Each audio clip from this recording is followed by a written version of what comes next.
الحمد لله رب العالمين والصلاة والسلام على سيد الأنبياء والمرسلين وعلى كل ملائكتك المقربين وعلى عباد الله الصالحين أما بعد فأعوذ بالله من الشيطان اللعين الرجيم المردود بسم الله الرحمن الرحيم أفمن زين له سوء عمله فرآه حسنا صدق الله مولانا العظيم وصدق رسوله النبي الأمين الكريم ونحن على ذلك لمن الشاهدين والشاكرين والحمد لله رب العالمين۔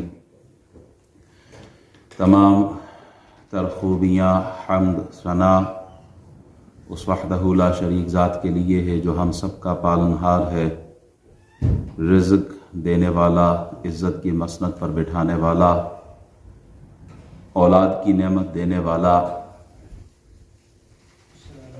درود سلام اس ہستی پر وعلیکم السلام، درود سلام اس ہستی پر جو ہم سب کے آقا و مولا ہیں، جو امام الانبیاء ہے، خاتم النبیین ہے، رحمت للعالمین ہے، شفیع المذنبین ہے۔ اللہ تبارک و تعالیٰ کے حضور دعا گو ہوں مالک و مولا، ہمارا اول وقت میں مسجد میں آنا، بیٹھنا، سننا سنانا اپنی پاک بارگاہ میں قبول فرمائے۔ امام غزالی رحمۃ اللہ علیہ فرماتے ہیں کہ اللہ کی ایک مخلوق وہ ہے جسے فقط عقل کا نور دیا گیا ہے، وہ شہوت سے پاک ہے، وہ ہیں فرشتے۔ فرشتے گناہ نہیں کر سکتے، فرشتے عبادت میں ہوتے ہیں۔ وَلَا تَعْصُونَ اللَّهَ مَا أَمَرَهُمْ وَيَفْعَلُونَ مَا يُؤْمَرُونَ، جو حکم دیا جاتا ہے وہ پورا کرتے ہیں، نافرمانی بغاوت سرکشی ان میں نہیں ہے۔ دوسری مخلوق وہ ہے کہ جس کو شہوت دی ہے، عقل کے نور سے محروم ہے، ان کا کام خوراک ہے، شہوت کا پورا کرنا ہے، نیند ہے۔ وہ مخلوق جانور ہیں، چوپائے ہیں، وہ کھاتے پیتے ہیں، شہوت پوری کرتے ہیں، سوتے ہیں۔ اللہ کی ایک مخلوق وہ بھی ہے جسے عقل کا نور بھی دیا گیا ہے اور اس کے نفس میں خواہشات بھی رکھے گئے ہیں، اور وہ حضرت انسان ہے۔ والشمس وضحاها والقمر اذا تلاها والنهار اذا جلاها والليل اذا يغشاها والسماء وما بناها والارض وما طحاها ونفس وما سواها فألهمها فجورها وتقواها قد افلح من زکاها وقد خاب من دساها۔ 8 قسمیں اللہ نے یہاں ارشاد فرمائی ہیں، اور اس کے بعد کیا فرمایا؟ انسان کے اندر، یہ حضرت انسان میں نیک یعنی نیکی اور بدی، اچھے اعمال، برے اعمال، اللہ کا قرب، اللہ سے دوری، دونوں یہ صفات اسے دی ہیں کہ وہ کس راستے کو اپناتا ہے۔ قد افلح من زکاہا، کامیابی اللہ قسم ارشاد فرمانے کے بعد فرماتا ہے کامیابی کس میں؟ کہ وہ جب اپنا تزکیہ نفس کر لیتا ہے، جب وہ نیکی پر آتا ہے، جب وہ گناہوں سے پاک ہو جاتا ہے تو وہ کامیاب ہو جاتا ہے۔ وقد خاب من دساہا، اور اگر وہ گناہ کرتا ہے، گناہ کی زندگی میں ہوتا ہے، شیطان کے راستے پر ہوتا ہے تو وہ خسارے میں ہوتا ہے۔ تو 3 طرح کی مخلوق ہے، ایک وہ جو شہوت، دوسری وہ عقل، تیسری وہ جس میں دونوں رکھی ہیں۔ اگر یہ انسان نیکی کو غالب کر دیتا ہے، عقل کو حکمران کر دیتا ہے شہوت پر، تو پھر یہ فرشتوں سے بھی اعلیٰ درجے پہ جاتا ہے، فرشتوں سے بھی بلند ہو جاتا ہے۔ اور اگر یہ انسان شہوت کو غالب کر دیتا ہے عقل پر اور یہ شہوت کا غلام بن جاتا ہے، تو پھر ہوتا کیا ہے کہ یہ انسان جانور سے بھی بدتر ہو جاتا ہے۔ انہم الا کالانعام بل ہم اضل، یہ چوپائے نہیں بلکہ ان سے بھی بدتر ہے، گمراہ ہے۔ انسان اگر نیکی پر ہو تو فرشتوں سے افضل ہے، اور اگر گناہ پر ہو تو پھر جانور سے بھی گیا گزرا ہے۔ اللہ تعالی ہمیں گناہوں کی ضلالت سے، تاریکی سے ہماری حفاظت فرمائے۔ دیکھیں، برف ہو اور وہ ٹھنڈی نہ ہو، یہ ہو نہیں سکتا۔ آگ ہو اور وہ گرم نہ ہو نہیں سکتا۔ گناہ ہو اور اس کے برے اثرات نہ ہو ہی نہیں سکتا۔ امام شافعی رحمۃ اللہ علیہ اپنے استاد کے پاس گئے اور ان سے عرض کی کہ استاد جی، حافظے میں کمزوری ہے، حافظہ کمزور ہو گیا۔ تو استاد نے ارشاد فرمایا، گناہ سے بچو، گناہ سے بچو، کیونکہ گناہ کیا ہے؟ گناہ تو اللہ سے دور کر دیتا ہے بندے کو، گناہ اللہ سے دور کرتا ہے، اور علم جو ہے یہ اللہ کا نور ہے۔ اللہ اپنا نور کسی گناہگار کو تو عطا نہیں کرتا۔ ہم دودھ اس برتن میں ڈالتے ہیں جو پاک و صاف ہو، دودھ کو ہم گندے برتن میں نہیں ڈالتے۔ تو اللہ کا نور، اللہ اپنا علم، اللہ اپنی معرفت، اللہ اپنی قربت ایسے دل میں کیسے ڈال سکتا ہے جو گناہ کی تاریکی سے سیاہ ہو چکا ہو، جو گناہ کی وجہ سے وہ دل پتھر ہو چکا ہو، گناہ کی وجہ سے وہ شیطان کے قریب، جب بندہ گناہ کرتا ہے اللہ سے دور ہوتا ہے، شیطان کے قریب ہوتا ہے۔ گناہ کرتا ہے تو رسول اللہ سے دور ہوتا ہے، جنت سے دور ہوتا ہے، جہنم کے قریب ہوتا ہے، خود کو نقصان دیتا ہے۔ گناہ اپنے آپ سے بندے کو غافل کر دیتا ہے۔ وَلَا تَكُونُوا كَالَّذِينَ نَسُوا اللَّهَ مَا آتَاهُمْ فَأَنْسَاهُمْ ذِكْرُ اللَّهِ وَلَا تَكُونُوا كَالَّذِينَ نَسُوا اللَّهَ فَأَنْسَاهُمْ أَنفُسَهُمْ۔ جب بندہ گناہ کرتا ہے، بلکہ اللہ تعالیٰ نے قرآن مجید میں ارشاد فرمایا کہ تم ان لوگوں کی طرح نہ ہونا جنہوں نے اللہ کو بھلا دیا۔ وَلَا تَكُونُوا كَالَّذِينَ نَسُوا اللَّهَ فَأَنْسَاهُمْ أَنفُسَهُمْ أُولَٰئِكَ هُمُ الْفَاسِقُونَ۔ ان لوگوں کی طرح نہ ہونا جنہوں نے اللہ کو بھلا دیا، اللہ نے پھر اللہ نے انہیں بھی اپنے آپ سے غافل کر دیا ہے۔ اور ایسے لوگ ہی غافل ہے، فاسق ہے، نافرمان ہے۔ اپنے آپ سے غافل کرنا، آنکھ ہے دیکھتی ہے لیکن وہ حق نہیں دیکھ رہی، کان ہے سنتے ہیں لیکن حق نہیں سن رہے، وہ غافل ہو گئے، انہیں اپنے فائدے اور نقصان کا پتہ ہی نہیں چل رہا، کیوں؟ وہ گناہوں میں اتنے غرق ہو چکے ہیں۔ وَلَا تَكُونُوا كَالَّذِينَ، ان لوگوں کی طرح مت ہو جانا، نَسُوا اللَّهَ فَأَنْسَاهُمْ أَنفُسَهُمْ، جو اللہ سے غافل ہو گئے، اللہ کے احکامات سے غافل ہو گئے، اللہ نے جو کرنے کا حکم دیا انہیں چھوڑ دیا، جن کو چھوڑنے کا حکم دیا ان کو اپنایا۔ ان لوگوں کی طرح نہ ہونا، ورنہ تم بھی اپنے فائدے اور نقصان سے غافل ہو جاؤ گے۔ گناہ گار کا کام مشکل ہوتا ہے، جو گناہ کرتا ہے، یہ گناہ کی نحوست بتا رہا ہوں کہ گناہ کے جو سائیڈ ایفیکٹس ہیں وہ کیا ہے، گناہ کے اثرات کیا ہے۔ گناہ گار کا کام مشکل ہو جاتا ہے، بہت آسان کام بھی اس کے لیے پہاڑ جیسا ہو جاتا ہے۔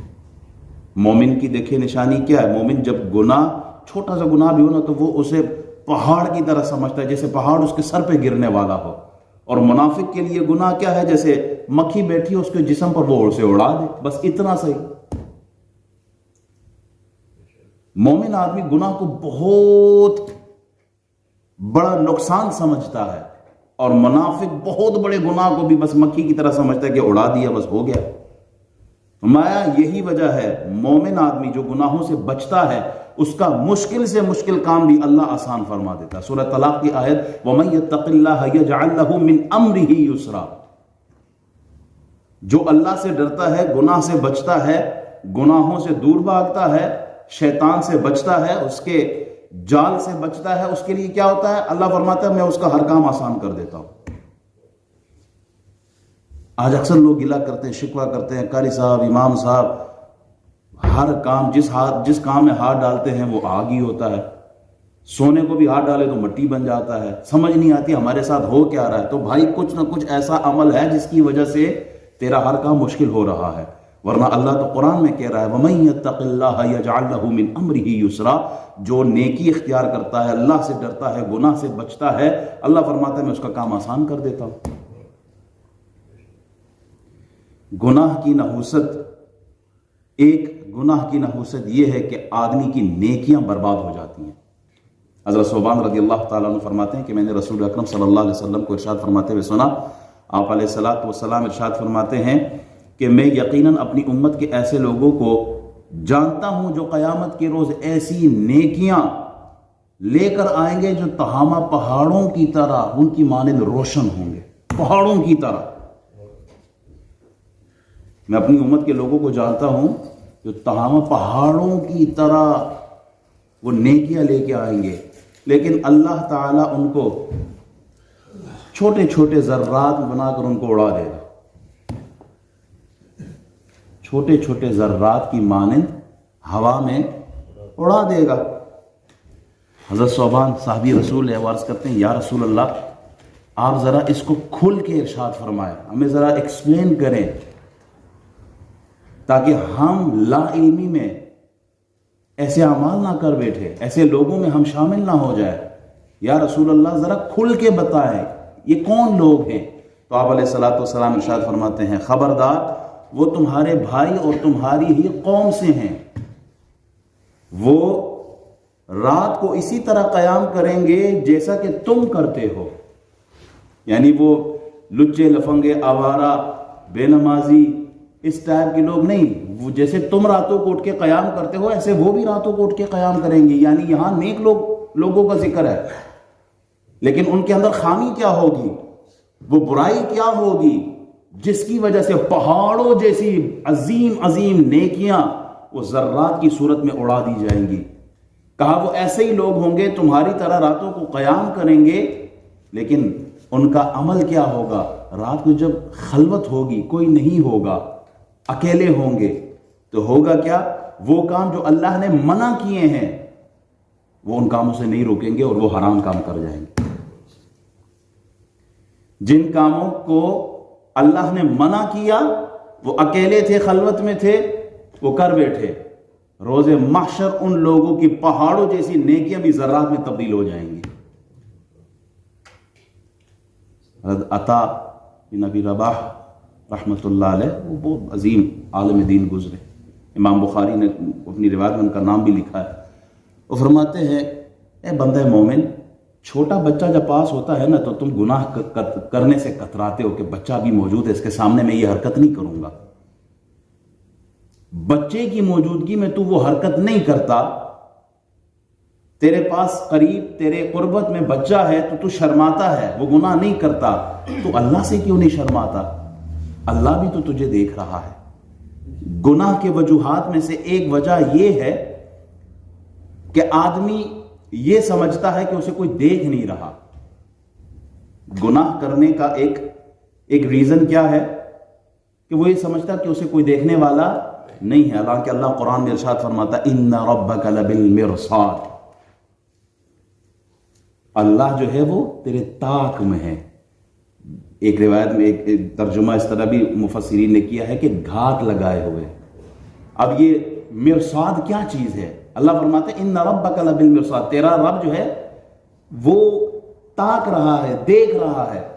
اب مرصاد کہتے ہیں کس کو؟ مفسرین فرماتے ہیں جب شکاری شکار کرتا ہے نا اور وہ نشانہ باندھ لیتا ہے اپنے نشانے اس پر، شکار پر، تو وہ ہلتا بھی نہیں ہے، پلک بھی نہیں جھپکتا، وہ اپنی تھوڑی دیر کے لیے تو اپنے سانسوں کو بھی روک لیتا ہے، اور اس کا ٹارگٹ اس کے سامنے ہوتا ہے، وہ ادھر ادھر نہیں دیکھتا، سانسیں روک لیتا ہے، پلک نہیں جھپکتا تاکہ اپنے ٹارگٹ پہ اس کی نظر ہو۔ فرماتا ہے، مفسرین فرماتے ہیں کہ ان ربک لبالمرصاد، بندے تجھے اللہ ایسے دیکھ رہا ہے، اللہ غافل نہیں ہے کسی سے۔ ان ربک لبالمرصاد، اللہ تعالیٰ دیکھ رہا ہے۔ گناہ کرنے کی ایک وجہ یہ بھی ہوتی ہے کہ بندہ سمجھتا ہے کہ میں اکیلا ہوں، کوئی ہے نہیں میرے ساتھ۔ اللہ قرآن میں ارشاد فرماتا ہے وَهُوَ مَعَكُمْ أَيْنَمَا كُنْتُمْ، تم جہاں کہیں بھی جاؤ گے اللہ تمہارے ساتھ ہے۔ گناہ کرنے کی ایک وجہ یہ بھی ہے کہ کسی کو پتہ ہی نہیں چلا ہے، کوئی جانتا ہی نہیں میرے اس گناہ کے بارے میں۔ میں جوا کھیل کے آیا، کسی کو پتہ ہی نہیں چلا، میں ایسے بچ کے آ گیا۔ میں زنا کر کے آیا، کسی کو پتہ ہی نہیں چلا، میں ایسے بچ گیا۔ ارے او نادان بے عقل، اللہ قرآن میں ارشاد فرماتا ہے یعلم خائنۃ الاعین وما تخفی الصدور، اللہ تو تیری آنکھوں کی جو خیانت ہے نا اس کو بھی جانتا ہے، جو تو نے دل میں چھپا کے رکھا اللہ اس کو بھی جانتا ہے۔ اللہ تیرے کسی عمل سے بے خبر نہیں ہے۔ یعلم خائنۃ الاعین وما تخفی الصدور ان اللہ علیم بذات الصدور، تم جو سینوں میں چھپائے رکھے ہو اللہ ان سب سے واقف ہے، اللہ ان سب کو جانتا ہے۔ گناہ کرنے کی ایک وجہ یہ بھی ہے، آدمی جب ڈھیٹ ہو جائے، سرکش ہو جائے، بغاوت پر اتر آئے کہ جو کرنا ہے کرو، میں چرس بھی پیوں گا، میں ڈرگز بھی پیوں گا، میں شراب بھی پیوں گا، میں زنا بھی کروں گا، میں سب کچھ کروں گا، جو کرنا ہے کرو۔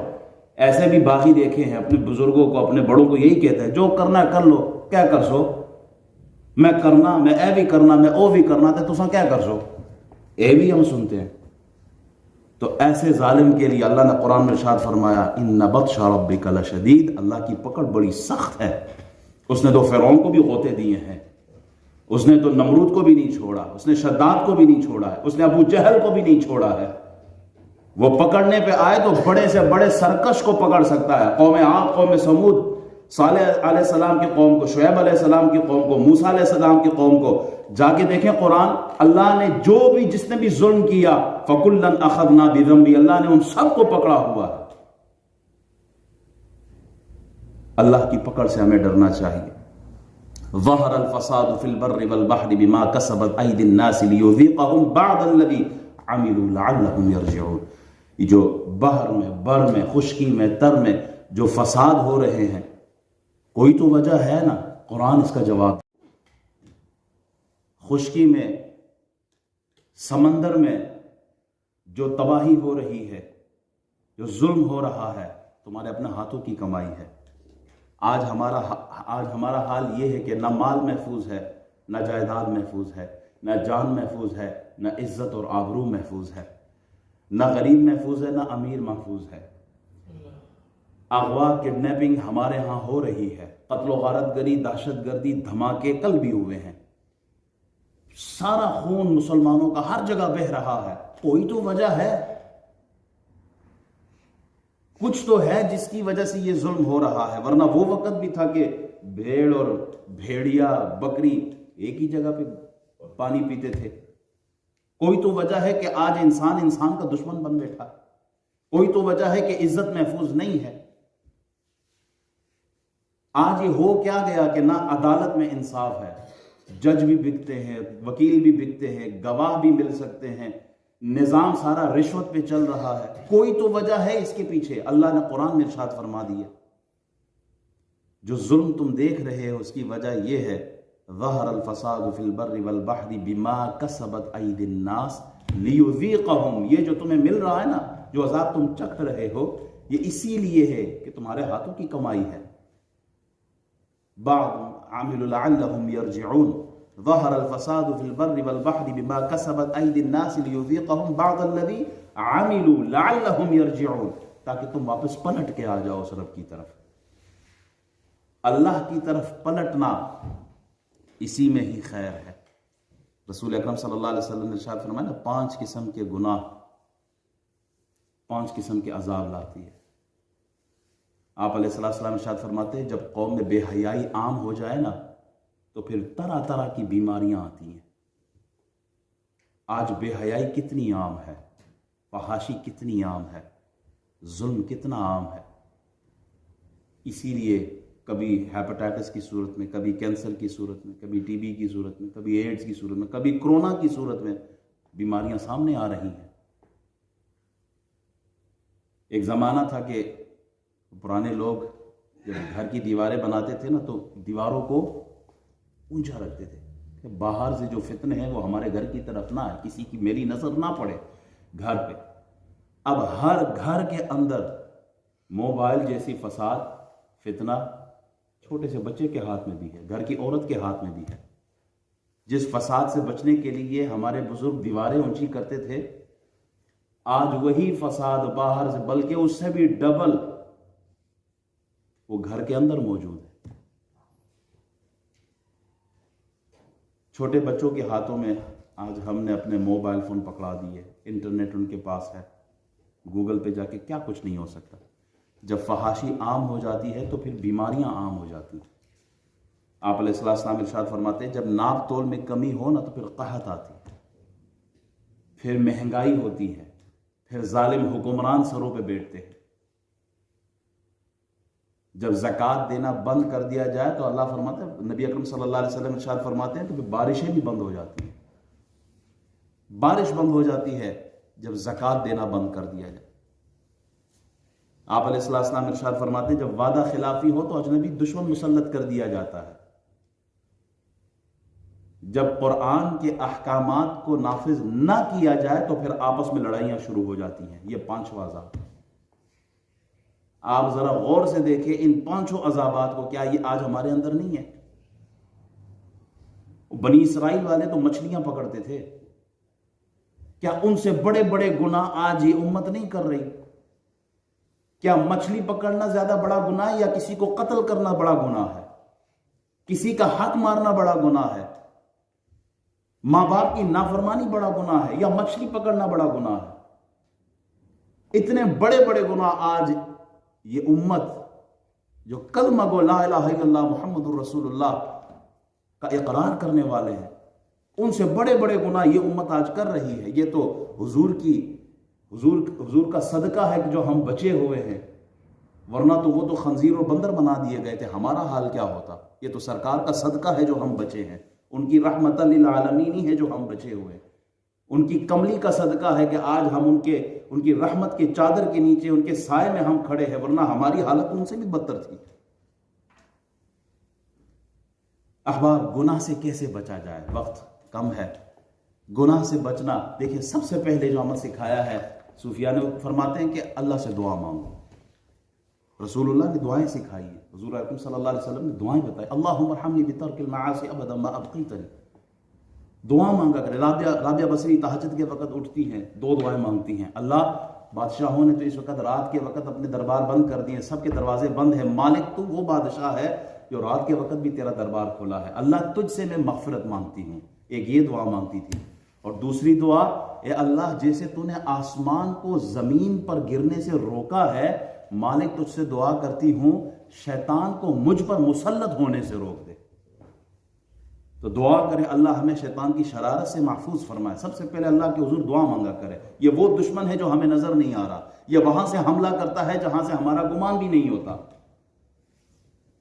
اگر کوئی شخص نافرمان ہو، اس کی نافرمانی پر اسے اکتاتا ہے، اگر کوئی پرہیزگار ہو، نمازی عابد زاہد ہو، اسے اس کی عبادت ضائع کروانے میں لگا رہتا ہے، تو اللہ سے دعا مانگا کرے اللہ اس کی شیطانیت سے، اس کی شرارت سے، اس کے ظلم سے ہماری حفاظت فرمائے۔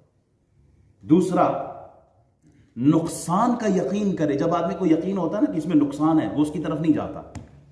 100 یہاں لڈو پڑے ہوئے ہوں، مٹھائی پڑی ہو، اور اس میں صرف اتنا کہا جائے کہ اس 100 لڈوؤں میں صرف ایک میں زہر ملا ہے، باقی میں نہیں ملا، 99 وہ بالکل کلیئر ہے، میٹھے ہیں، اس میں زہر کوئی نہیں ہے، آپ اٹھا لیں، لیکن یہ پتہ نہیں ہے کہ وہ کون سا ہے۔ ایمان سے بتائیے، مجھ سمیت آپ سب، کیا وہ اس مٹھائی کو ہاتھ لگائیں گے؟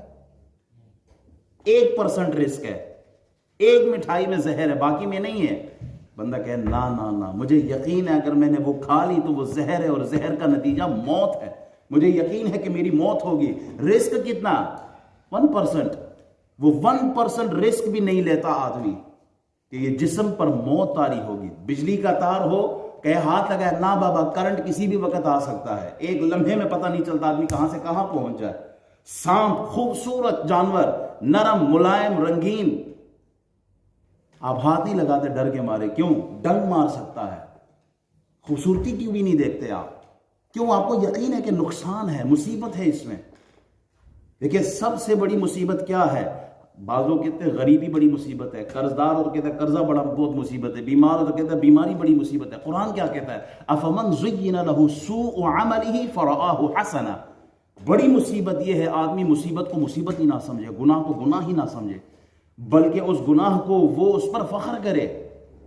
طبلہ بجانا، گانا گانا، ڈول بجانا، مزامیر، سارنگی، جو کہ جائز ہی نہیں ہے، آج ہم نے اس پیشے کو ایک فن سمجھا ہے، آرٹسٹ کہتے ہیں ہم ان کو، بڑے اکرامات و اعزازات سے نوازتے ہیں اور اس پہ فخر کرتے ہیں۔ یہ سب سے بڑی مصیبت ہے۔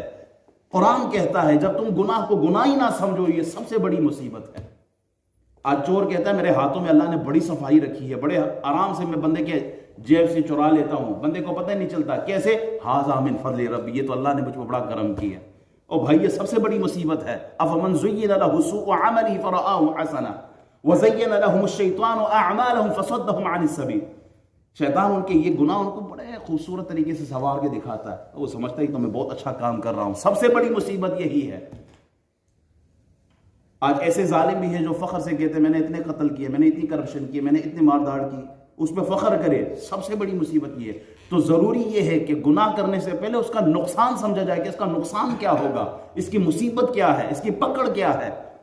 جب آدمی کو یہ کلیئر ہو جائے تو پھر وہ گناہ چھوڑ سکتا ہے، گناہوں سے پیچھے ہٹ سکتا ہے۔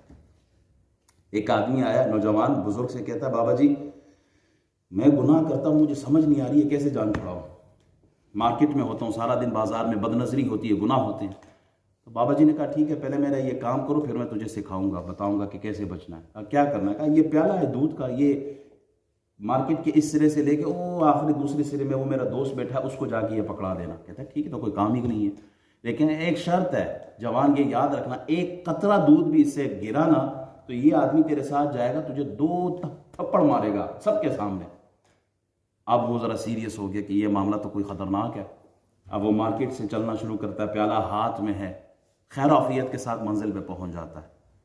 واپس پلٹ کے آتا ہے، بابا جی سے کہتا ہے آپ کا کام میں نے کر دیا، اب آپ میرا کام کریں۔ تو بابا جی آگے سوال کرتے ہیں بتاؤ جاتے ہوئے کتنے لوگوں کے چہروں کو دیکھا تھا، کتنے حسین چہرے نظر آئے؟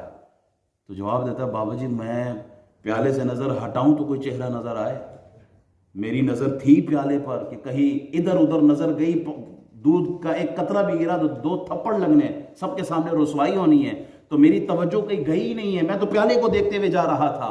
تو بابا جی نے کہا یہی چیز ہے سمجھانے کے لیے، جب تو اس مارکیٹ میں رسوائی سے ڈرتا ہے، وہ حشر کا میدان جہاں آدم علیہ السلام سے لے کر صبح محشر تک کے سارے انسان اکٹھے ہوں گے، جمع ہوں گے، ان کے سامنے جب تیرے گناہوں کا نامہ اعمال کھولا جائے گا، اس رسوائی سے زیادہ ڈرنا چاہیے۔ اس رسوائی کو سامنے رکھ، نظر میں رکھ، تو گناہوں سے بچ سکتا ہے۔ احباب، مومن کی عزت بھی نیکی میں ہے، مومن کا سکون بھی نیکی میں ہے۔ حضرت قاضی ثناء اللہ پانی پتی رحمۃ اللہ علیہ فرماتے ہیں مچھلی کا سکون پانی کے اندر ہے، پانی سے نکالو گے تو اس کی تباہی ہے، بربادی ہے، موت ہے۔ سکون اس کو پانی کے اندر ملے گا، خشکی پہ نہیں۔ اگر کوئی مچھلی کو دعوت دے کہ باہر چلو، رنگینیاں ہے، عیش و عشرت ہے، وہاں پر بہاریں ہیں، لیکن مچھلی کہتی ہے میں نے پانی چھوڑا اور ان بہاروں کی طرف گیا تو میری موت پکی ہے۔ اے بندہ مومن، تیری بھی زندگی، تیرا سکون، تیرا فیوچر، تیری آبادی وہ نیکیوں میں ہے۔ یہ عیش و عشرت کی طرف، رنگینیوں کی طرف، شیطان کے جالوں کی طرف نہ دیکھنا، وہاں تیری موت ہے۔ بندہ مومن کی جو زندگی ہے وہ نیکیوں سے وابستہ ہے، رب کے قرب سے وابستہ ہے، ورنہ تباہی ہے، بربادی ہے۔